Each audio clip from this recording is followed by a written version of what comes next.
Hai, Assalamualaikum warahmatullahi wabarakatuh. Nama saya Syamil Amal bin Ghazali dan kumpulan saya pada hari ini akan menerangkan mengenai industri halal yang terdapat di Mesir. Jadi, apakah agensi halal yang menguruskan halal di Mesir?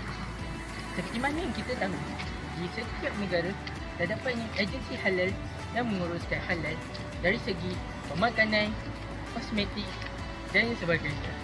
Seperti di Malaysia, terdapatnya JAKIM. Maka, bagaimana pula dengan agensi halal yang menguruskan halal di Mesir? Maka, nama agensi tersebut adalah Egyptian Organisation for Standardization and Quality ataupun singkatannya EOS.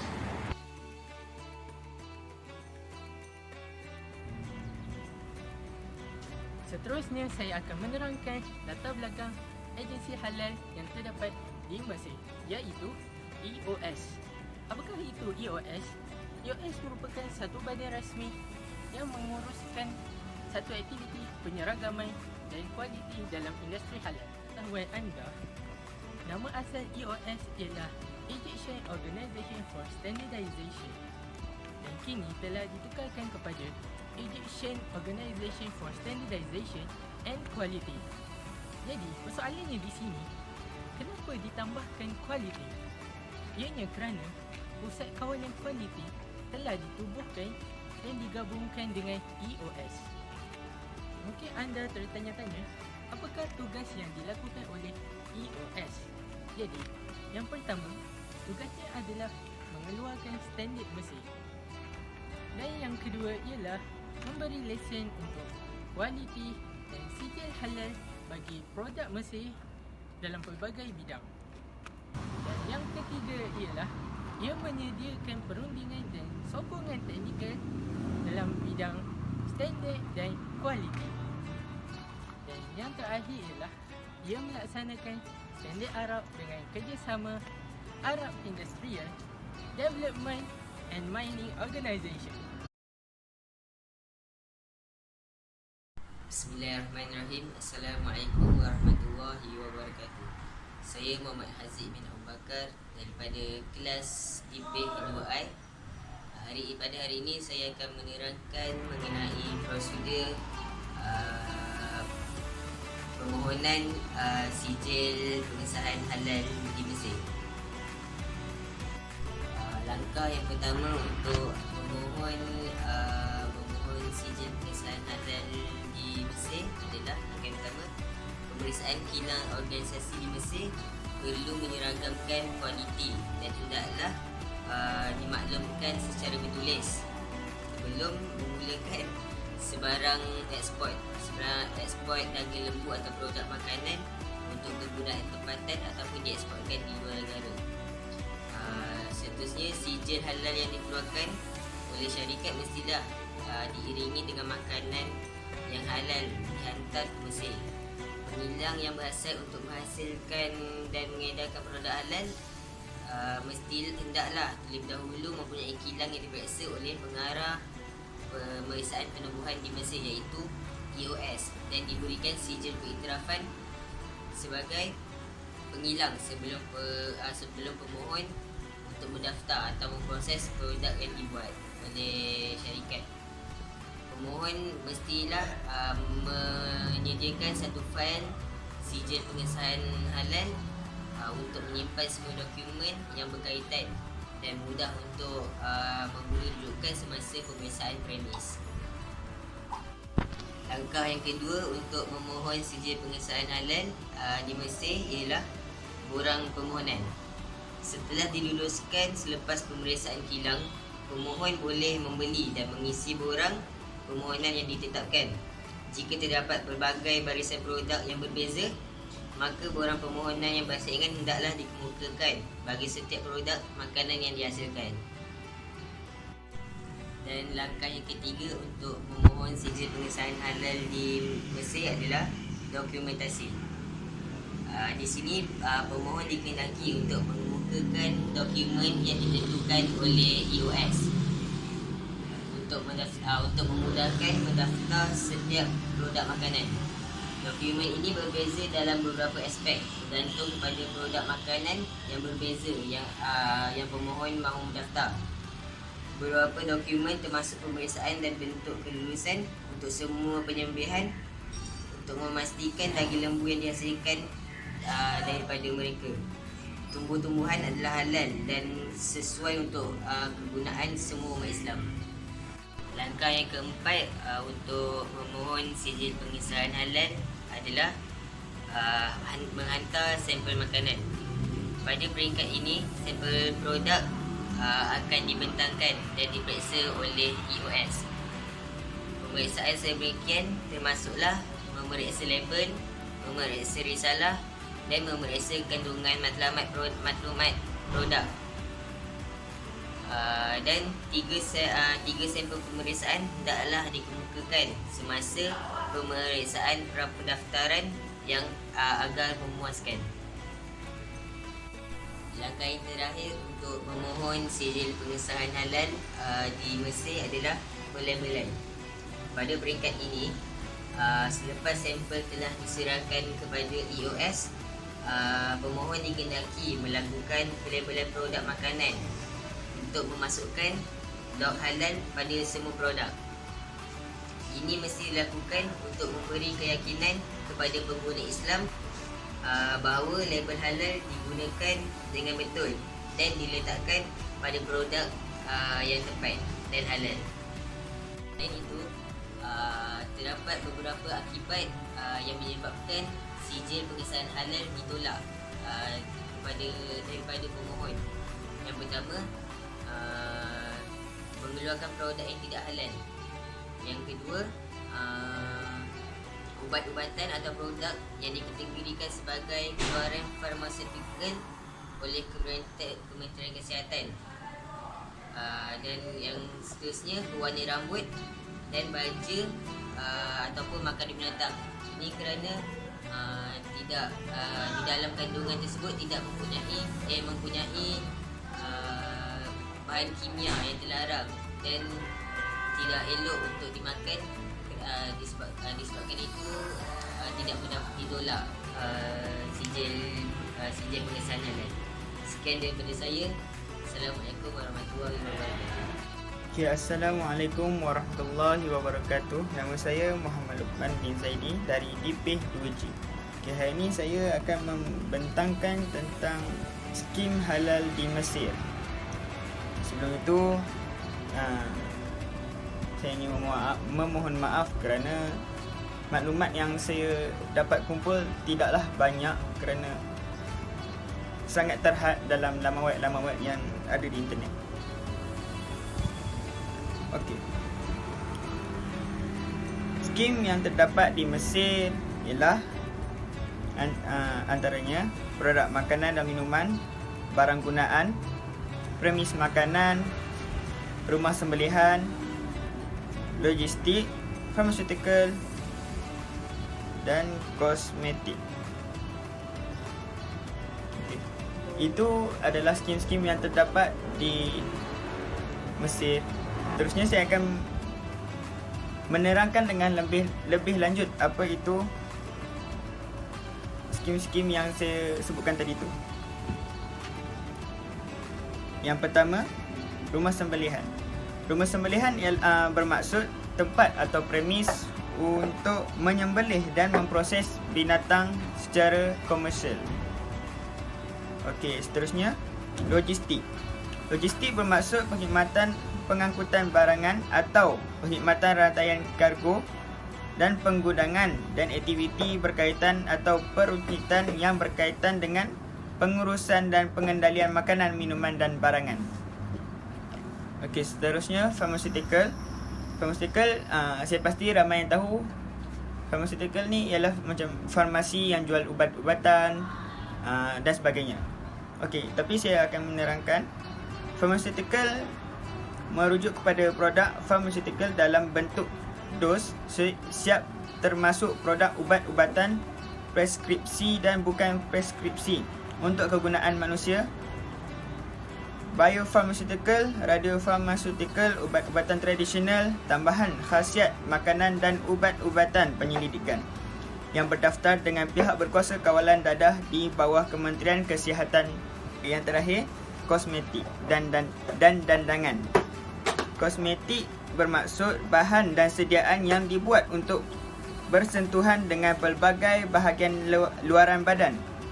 Epidermis, rambut, kuku, bibir dan organ sulit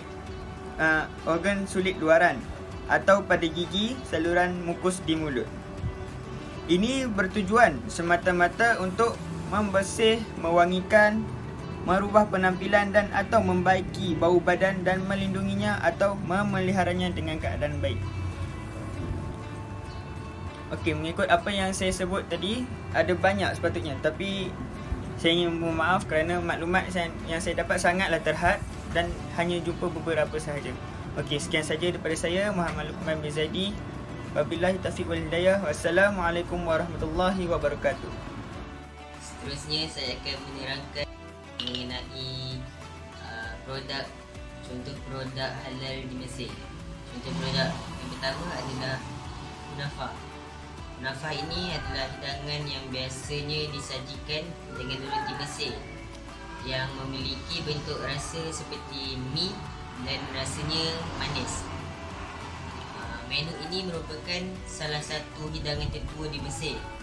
Dalam sebuah buku masakan abad pertengahan mencatatkan bahawa kunafa dikonsumi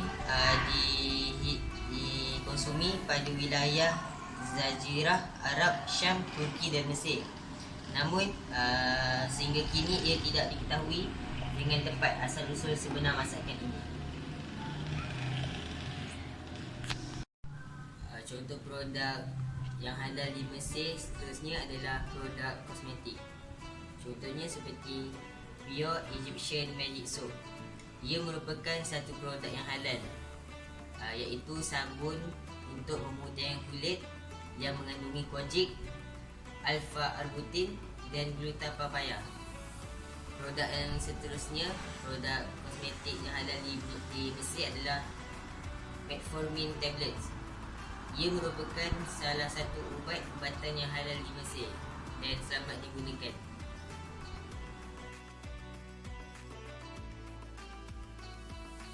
Assalamualaikum warahmatullahi wabarakatuh. Saya Adam Fadli bin Abdul Rahim daripada Pengurusan Industri Halal. Saya daripada kelas IP 2G. Jadi pada hari ini saya akan menerangkan tajuk saya, iaitu berkenaan dengan isu halal dan haram yang berlaku di Mesir. Setelah puas saya mencari isu yang terkini yang berlaku di Mesir, tetapi saya tidak menjumpainya, jadi saya mengambil isu yang telah berlalu, iaitu isu yang telah berlaku suatu ketika dahulu, di mana isu ini berkaitan dengan seekor haiwan yang terkenal di padang pasir, iaitu dog atau digelar sebagai biawak pasir. Jadi saya akan menerangkan dahulu apakah itu dog. Dog ini merupakan sejenis biawak yang hidup di padang pasir. Dari segi sains pula, dog ini merupakan sebagai keluarga daripada cicak. Tambahan pula, dog merupakan haiwan reptilia yang berdarah sejuk, juga membiak secara bertelur dan mempunyai sisik yang keras.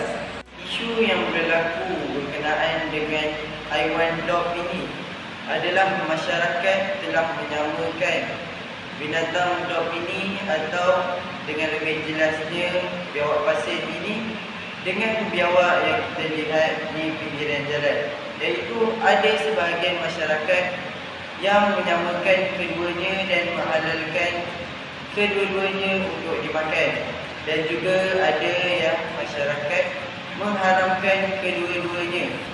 Tetapi sebenarnya dog ini halal dimakan. Hadis yang boleh saya kongsikan berkenaan dengan dog ini adalah hadis daripada Imam Al-Bukhari dalam kitab Khabarul Ahad, di mana Abdullah bin Umar radhiyallahu anhu berkata, orang-orang dari kalangan sahabat Rasulullah, yang di situ terdiri juga daripada Sa'ad yang sedang memakan daging. Kemudian ditegur oleh salah seorang isteri Rasulullah dan berkata itu adalah daging dog. Maka sahabat Rasulullah berhenti makan. Kemudian Rasulullah SAW bersabda, makanlah kamu daging dog itu kerana dia halal, tetapi ia tidaklah menjadi makanan kesukaanku. Jadi saya akan membantu anda semua untuk membezakan dog dengan biawak yang selalu kita lihat. Jadi kita ada 4 yang kita boleh lihat dan kita boleh bezakan di antara dog dengan biawak ni.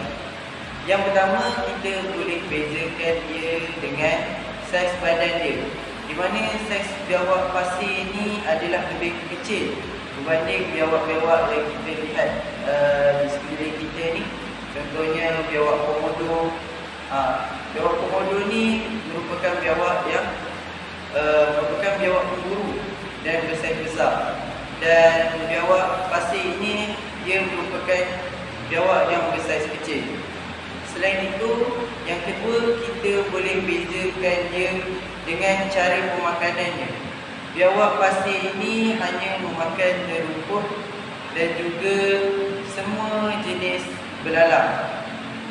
Manakala biawak yang selalu kita tengok ni, dia adalah biawak yang spesies pengontor, di mana dia makan sampah pun dia makan. Lepas tu haiwan-haiwan liar yang lain pun dia makan. Yang ketiga, kita boleh bezakan biawak pasir iaitu dog dengan biawak yang kita lihat ini daripada segi kuku dia dengan ekor dia, di mana ekor biawak pasir ini adalah lebih pendek berbanding dengan biawak-biawak yang kita lihat di sekeliling kita ni. Dan kuku biawak pasir ini adalah tidak terlalu tajam seperti biawak yang kita lihat di sekeliling kita ni. Dan yang keempat, kita boleh bezakan biawak pasir ini dengan biawak yang kita lihat, iaitu daripada alat sulit dia, iaitu kemaluan dia, di mana kemaluan biawak pasir betina dan jantan mempunyai 2 kemaluan, dan biawak biasa yang kita lihat ni hanya mempunyai 1. Itu saja yang saya dapat kongsikan daripada cara-cara untuk kita membezakan di antara biawak pasir dan juga biawak yang sering kita lihat di sekeliling kita. Jadi kesimpulan yang boleh saya berikan, di mana dog ini merupakan haiwan yang halal dan tidak perlulah kita berasa ragu tentang keharaman dog ini, kerana saya telah sebutkan sebentar tadi berkenaan dengan hadis yang menyebutkan tentang haiwan dog ini, di mana Rasulullah sendiri mengatakan daging dog ini adalah halal. Cuma ia bukan menjadi makanan yang disukai oleh Rasulullah. Dan itu juga kesimpulan yang boleh saya berikan, di mana kalau kita membuka kamus bahasa Arab, kita boleh lihat di mana biawak dalam bahasa Arab disebut sebagai waral dan bukanlah dia disebut sebagai dog. Berbeza, iaitu biawak adalah waral dan dog sebagai biawak pasir adalah. Sekian saja daripada saya, Adam Adli bin Abdul Rahim. Assalamualaikum warahmatullahi wabarakatuh. Bismillahirrahmanirrahim. Assalamualaikum warahmatullahi wabarakatuh. Nama saya Muhammad Ismail Hadi bin Fauzi daripada Diploma Pengurusan Industri Halal. Saya belajar daripada kelas individual yang akan menceritakan solusi untuk menangani isu halal yang melanda kita semua, insyaAllah.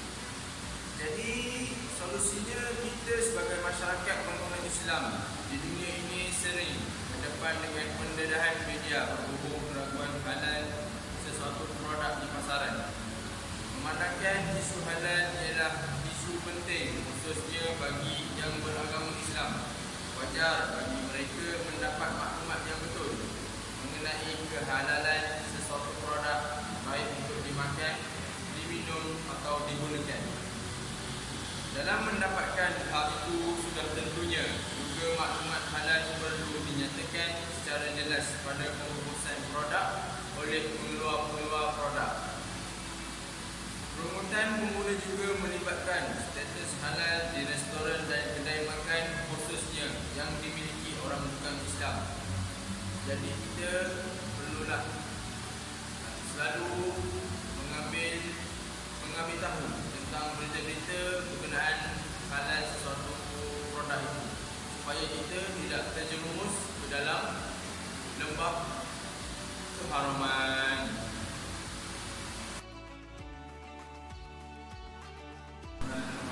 Assalamualaikum warahmatullahi wabarakatuh. Kami memberi pandangan Nabi bin Fauzi. Saya belajar Diploma Muslim Halal daripada kelas Fikih Ulai. Pada hari ini saya akan menceritakan penutup pada tajuk bulan saja. Islam mempunyai garis panduan dan peraturan dalam semua aspek kehidupan, termasuklah perkara yang berkaitan dengan makanan halal dan haram. Semua garis panduan ini telah dijelaskan di dalam Al-Quran dan As-Sunnah dan diperincikan dengan pandangan-pandangan ulama dan cendekiawan. Namun begitu masih terdapat ramai di kalangan masyarakat dan muslim yang mengambil mudah dan tidak mengambil berat tentang soal halal haram ini. Sebagaimana hadis yang telah diriwayatkan oleh Nabi Muhammad SAW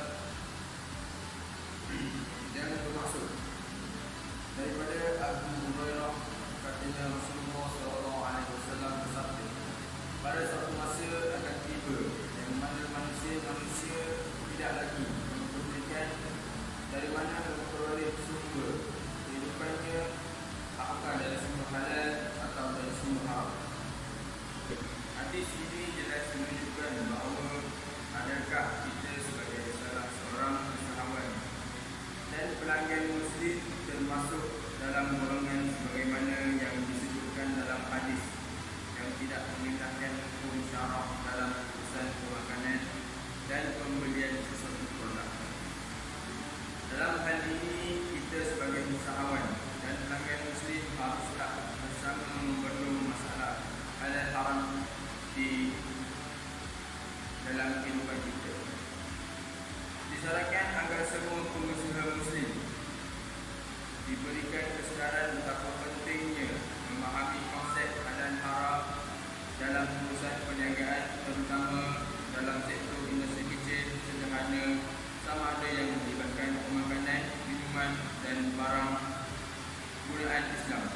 Keprihatinan semua pihak dalam perkara ini akan dapat menyelamatkan umat Islam daripada terjerumus dengan sumber makanan yang tidak dihalalkan oleh Islam. Dikuatkan lagi dengan hadis dari Jabir, katanya Rasulullah SAW bersabda, tidak akan masuk surga daging yang tumbuh dari hasil yang haram. Setiap daging yang tumbuh dari hasil yang haram, maka api nerakalah yang sesuai menjadi tempat tinggalnya. Jadi sama-sama kita ambil iktibar daripada hadis yang diriwayatkan oleh Nabi SAW agar kita terus menggunakan dan juga mengambil makanan yang halal dari sisi Islam. Semoga kita, saya dan kita semua dijauhi daripada